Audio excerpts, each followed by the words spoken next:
Enzo Maresca oo saga tagay shaqada Chelsea. Kooxda Chelsea ayaa si rasmi ah u shaacisay maanta oo ay taariikhdu tahay 1 Janaayo 2026 inay kala tageen tababarihii reer Talyaani ee Enzo Maresca. Go'aankan ayaa yimid kadib markii uu xumaaday xiriirkii u dhaxeeyay tababaraha iyo maamulka sare ee kooxda. Natiijooyinkii u dambeeyay oo aan fadhin.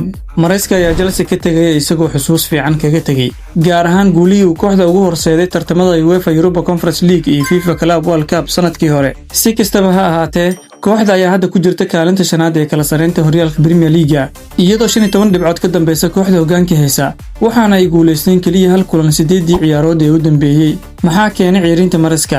Maresca ayaa dhawaan sheegay in dad badan oo kooxda jooga aysan taageersaneen isaga iyo kooxdiisa, taas oo dhalisay xiisad weyn oo u dhaxeysa isaga iyo madaxda Stamford Bridge.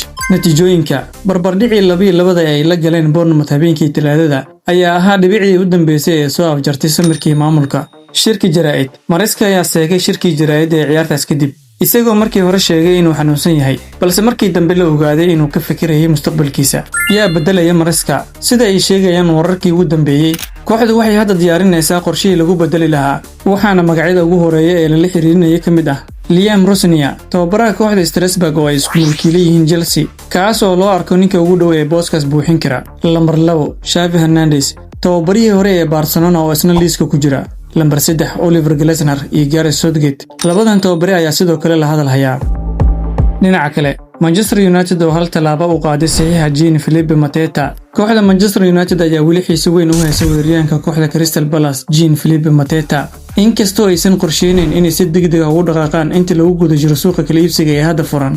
Xiddigan u dhashay dalka Faransiiska oo 28 jir ah ayaa door muhiim ah ka ciyaaray qorshaha tababare Oliver Glasner, waxaana bisha Luulyo ee soo socota uu gali doonaa sanadkii ugu dambeeyay ee qandaraaskiisa. Xaaladan ayaa keeni karta in indhaha lagu hayo haddii ay cadaato in ciyaaryahanku uu diyaar u yahay inuu ka tago kooxda Palace ayaa xagaagii hore iska diiday dalabyo gaaraya ilaa 50 milyan oo gini oo uga yimid kooxaha ka qaybgalaya tartanka Champions League, halka Tottenham ay xilli dambe wax ka weydiisay Palace xaaladda ciyaaryahanka ka hor inta aysan go'aansan inay amaah ku qaataan Randall Kolo Muani. Fiido wanaagsan saaxiibayaal, intaas ayaan ku soo gabagabeynayaa warbixintii koobneed ee nagu hadlayay wararkii ugu dambeeyay ee kubadda cagta.